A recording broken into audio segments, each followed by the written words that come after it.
So I've been meaning to tell this story because I think it really illustrates how to create.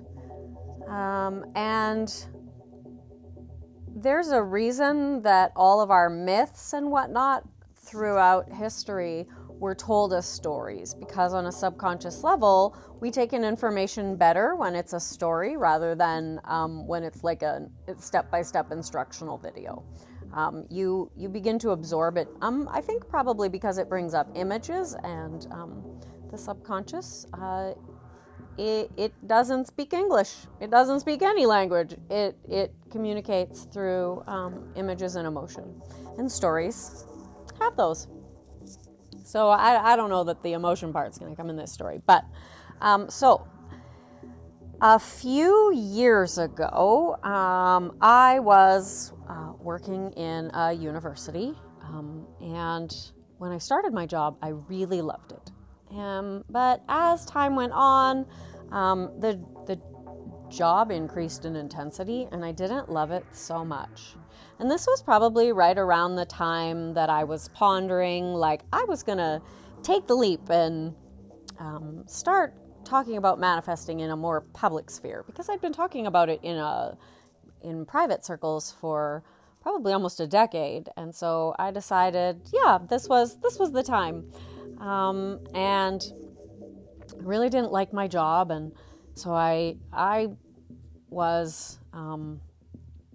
basically decided that my job was going to end, and if it wasn't going to end, then I was going to leave. But I, at that time, kind of dreaded the idea of telling my then boss that I didn't want to work there anymore. So I more or less just decided the job was going to end, and lo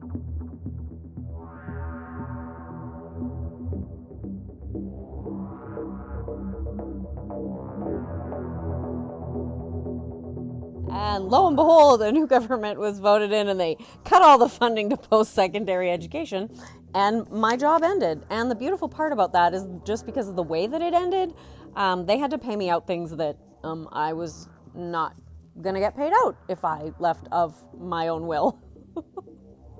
So, the universe gives with both hands. Anyway.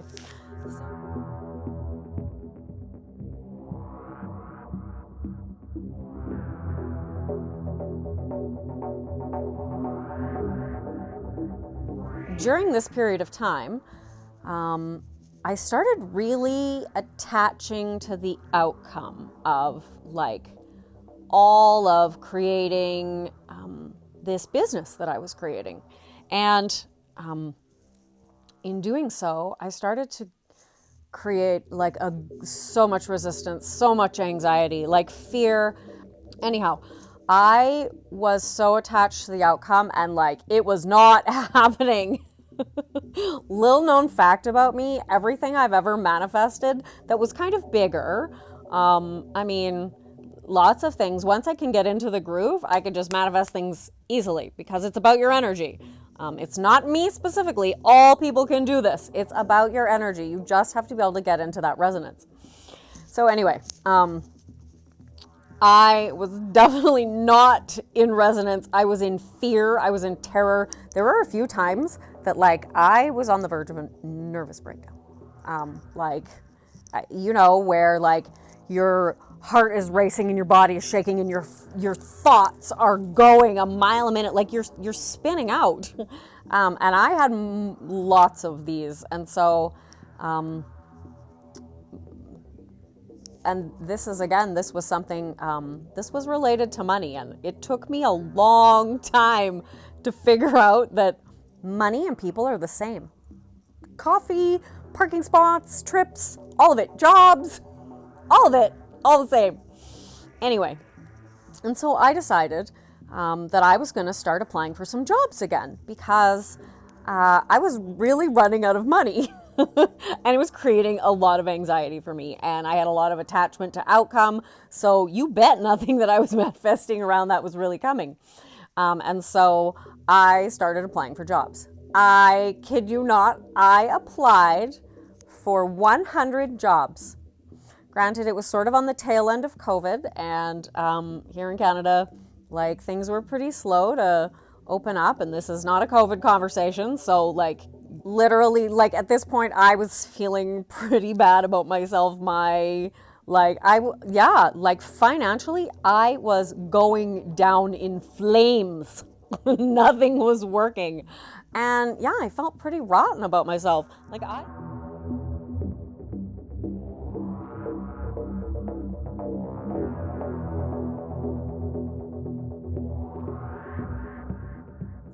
And nobody would hire me. And I did this for months, and I was really kind of in a rough space. And I was also carrying some subconscious negative beliefs from my previous job. So anyway, like, going down in flames, and I had this, I sort of had this moment where I was like, no, I'm taking control of my life.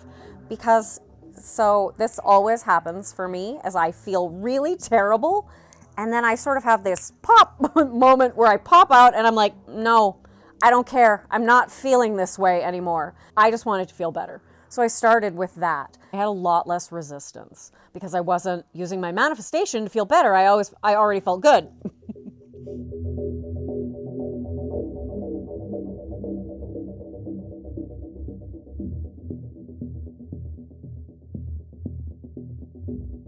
Granted, yes, I had some circumstances that I had to move through and be that same calm person and let go of all the, like, stuff that came up, because stuff comes up. And if you learn how to just, like, let it go, that is, like, probably the most powerful thing that you can learn how to do, because you don't have to suppress or repress. You can just process it and let it go. So anyhow, and every time the fear would come up, or every time I would get a bill in the mail, and, like, literally my mind and body would be like, ah! And I would just come back into the present moment.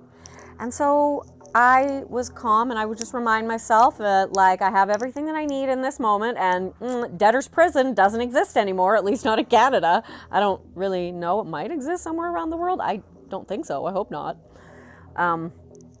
So I was doing this for a while, and I was, like, working on my subconscious identity. So now I'm kind of working on the two areas that we kind of operate on, because we operate spiritually and physically. So I was working on both, connecting with, like, the pure awareness part of myself, and operating, like, working on, like, the garbage that was in my mind from my previous job, like, all the ways that even though I manifested that, your brain always wants to tell you stories about why you suck.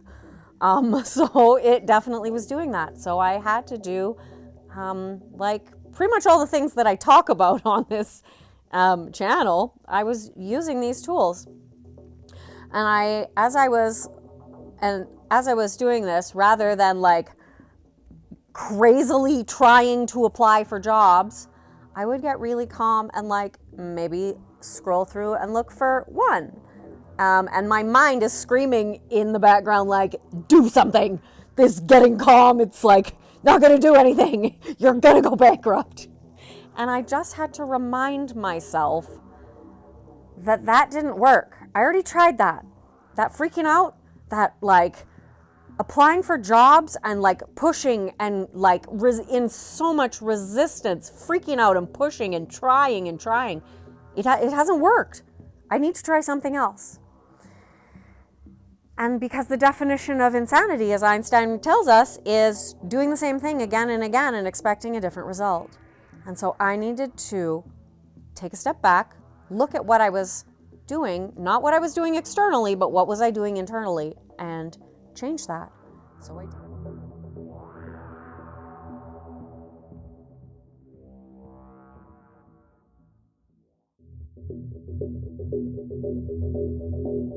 I did.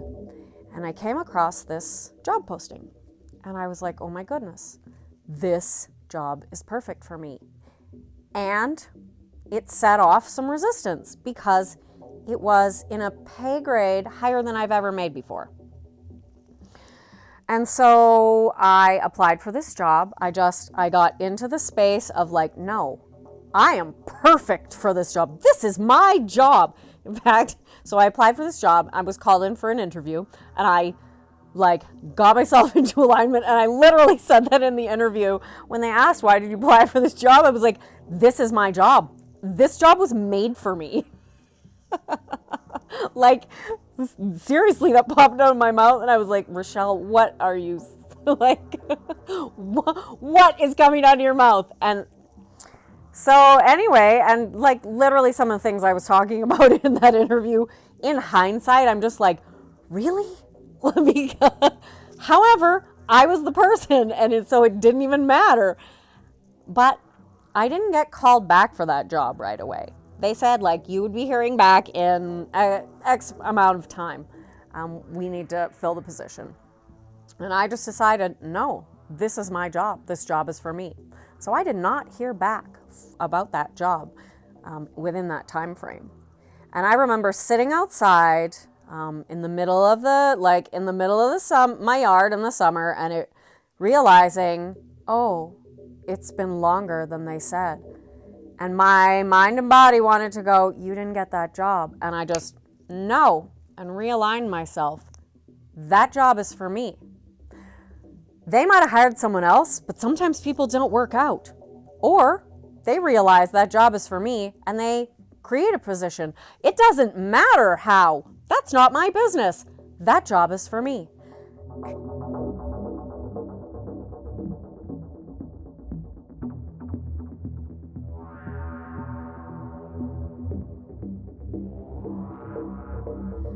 And 3 days later, when I had interviewed for a different job as a technical writer with our police force, and they called me back and wanted to hire me, and that same day I got an email from the job that I wasn't hired for, because I wasn't hired for it. But you know what happened? They created a position for me. And that's how you create. And that's how I do it every time. That's how you create. It doesn't matter whether it's a person, it's a job, it's money. Oh yeah, also, and that same weekend, like 3 clients signed up. So like all my things fell into place. And now it wasn't just that one, like, it's my job. I had to do that with everything, like everything. There was a lot of things that came up where it was like so glaringly obvious what my money situation was. And there were a few times that I literally had to just let it go. I would feel anger, I would feel fear, I felt all the things, and I would just have to use the process of like, let it be there in my body, process it through, and then let it go, and then align into the reality that I wanted. And I did that enough times that all the realities dropped into place. And so I want you to take this story, and I want you to use this to pick apart the things that you are trying to manifest and compare. Where are you getting sucked in to circumstances? And I don't say that with judgment, because I definitely do it. I always fall flat on my face before then I pop up and it's like, oh yeah, I remember, and then I manifest it. So circumstances don't matter. You can overcome circumstances. Yeah, circumstances don't matter. And that's why I don't want to hear your circumstances. I want to see you live like you can't fail.